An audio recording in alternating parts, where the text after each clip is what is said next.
Good morning, everyone. West Texas Wild yet again. All right, more good information here with Dr. Ray Matlack of West Texas A&M University. And you want to talk about one of the most common snakes in our area. Yeah, most common snakes probably in a several state area. What we're going to talk about today is the bull snake, and I've talked about it a little bit before on here, but we keep running into them this spring as we're out and about, and oh man, they're wonderful snakes. So we're going to show them to you again.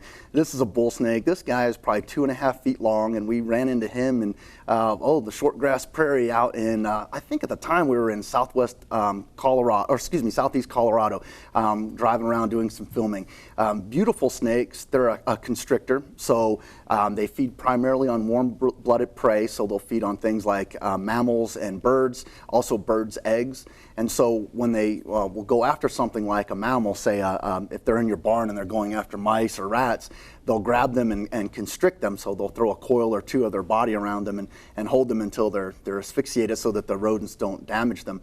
Not venomous, and there's a lot of rumors about bull snakes crossbreeding with rattlesnakes. And I think there's a couple of reasons for that, and I think part of it is due to the fact that bull snakes and a lot of non-venomous snakes will rattle their tail when they're disturbed. Mm-hmm. And you've probably ran into that before out there messing around with snakes, Alan, I know you do. But that's more to, I think, distract attention away from their head, which is, the vitals, and to keep a predator from messing with their heads than anything else. But it has nothing to do with interbreeding with rattlesnakes. And these snakes are not venomous.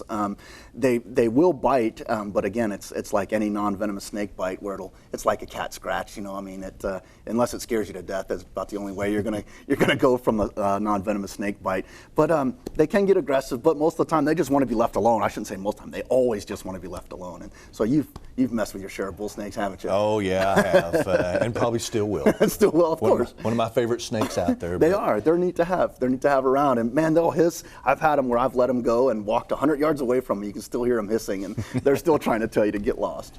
All right. Great snakes. All right. Well, thank you very much. More good information. We'll see you next week. Thanks, Alan. All right.